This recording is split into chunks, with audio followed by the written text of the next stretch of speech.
Yeah, I put my dad in the street against a heavyweight. I've gone back to the dad. I've punched him a few more times. 5 blokes outside my front door. Can you come and help One me? hell of a fucking story, so stay tuned.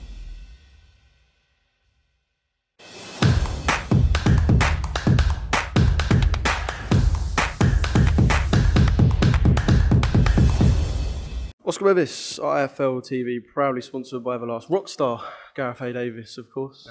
How are you, mate? Listen, the abuse has started even before the interviews. I don't read the comments, but because I think I looked at them once and it was like so heavily abusive.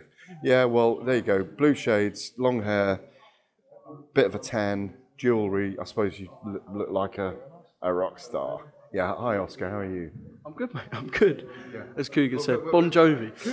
Is Coogan in the background kind of executive producing this interview or something? Or AKA Spielberg. There you go. There you go. You always were.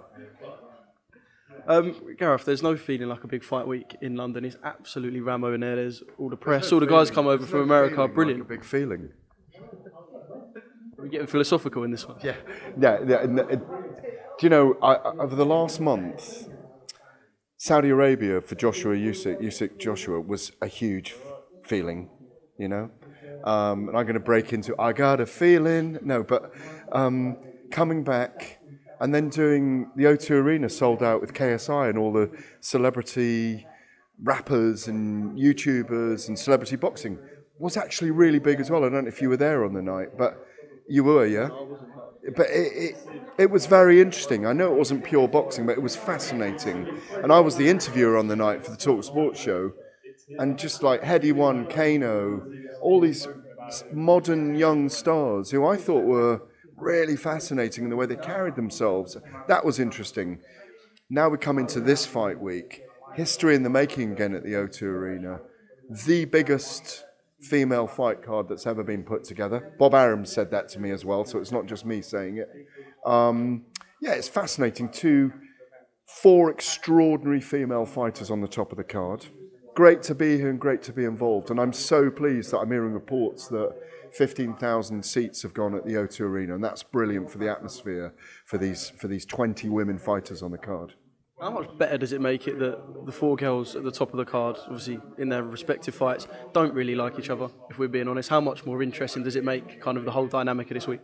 Well, Baumgardner and Maya are really tough characters who really deeply believe in themselves, very physical people.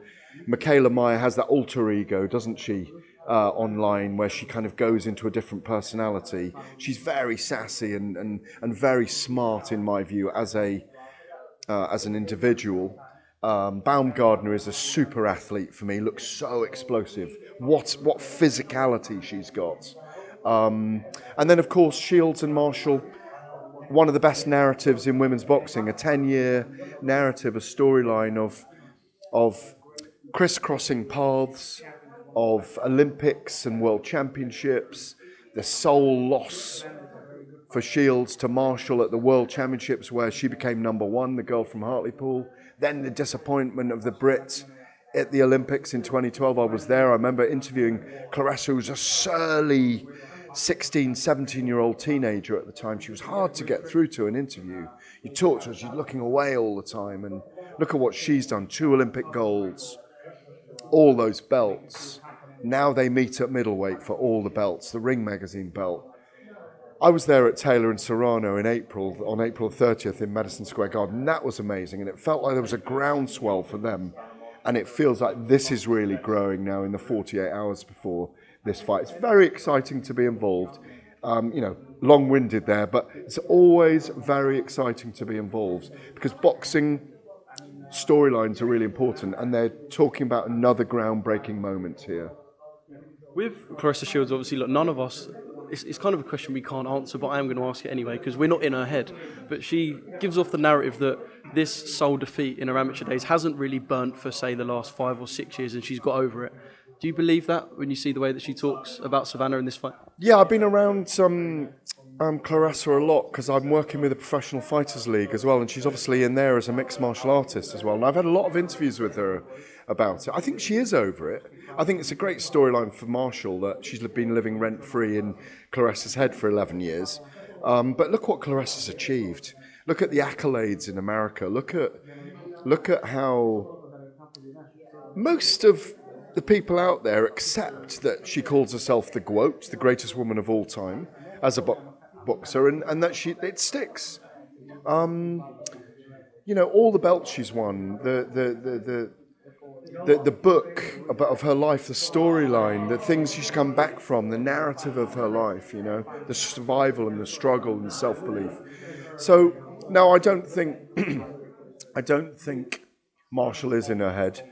I think she rises when Marshall's around because she doesn't like her. But that's a competitive instinct. I think they both respect each other, by the way, as boxers, and we'll see that when they step into the ring. Marshall's a long, rangy, very good jab, on her toes, on the outside, very powerful on the inside, and that's what she'll look to do. Shields likes to busy forward and let her hands go. Relies on her chin, volume puncher, maybe not the biggest puncher in the world, but I think Marshall will get hit more than she's ever been hit in any fight in this fight on Saturday night, and she'll get properly tested. I'm favouring Shields to win on points. Those 2-minute rounds, as you know, Oscar, they fly by suddenly in the 7th or 8th round. And if one's 5-3 up, I just think Shields will do it on her volume punching. I really do. With Alicia and Michaela, and I suppose this kind of goes back to the main event anyway, but when there's a fight where there's so much emotion, I suppose there's a high importance on taking it out of the fight. Look, you don't like each other, bring it in a sense, but don't lose your whole game plan because you're going in there going, I don't like you, I'm just going to windmill and try and knock you out. Yeah, you can never fight on emotion. You can use that through camp. You can narrow your focus, but they really mustn't get over emotional in there during the fight. There'll be a lot of emotion after the fight. I've got a feeling it's going to be a very close fight anyway, and I think they might well do it again. I wouldn't be surprised if these two women have a trilogy of fights. I know Clarissa's going to go off next year and do some mixed martial arts fighting and try and become a PFL champion. She's got a lot of work to do there on her ground game and so on. But no, I think that this is a moment they've both built towards for a very long time. It's a defining fight for both women. They're very elite competitors. They went through massive amateur systems and they've grown both as professionals. They've got fantastic teams. You look at Clarissa's team, you look at Savannah's team. They've got the very best coaches. And these guys, I think, will give us a fantastic fight on Saturday night. The problem is it'll go so quickly. We can't wait for Saturday night at the O2. One thing I do have to ask you, go on. Fury, yeah, I was going to say, because I know you've done a bit with Umar, but Frank Warren said today, I'm not sure if you've seen it, I think it was a couple of hours ago, that the deadline is today. So just kind of your take on saying the deadline is today and kind of that's your chance, I guess? Well, if the deadline is today, is this my chance, yeah? No. If the deadline's today, they've got to say we'll fight on December the 17th then. So if Fury says yes to December the 17th, it may well go ahead. But if he doesn't, this fight isn't happening. And I didn't think this fight was going to happen anyway. It took 8.5 months of back and forth from 2020 to 2021 for a fight not to happen. For it to happen in a week is very unlikely. I love the call out. It's stolen all the headlines all week. I'm glad Joshua's accepted. It's a promotional game back and forth. I think that if Tyson Fury says I'll accept December the 17th, there is still a chance of this fight going ahead and they'll keep talking. If he doesn't, I think it's too soon for Joshua, and I think it's too soon for Joshua anyway, frankly. Too soon. Just too soon.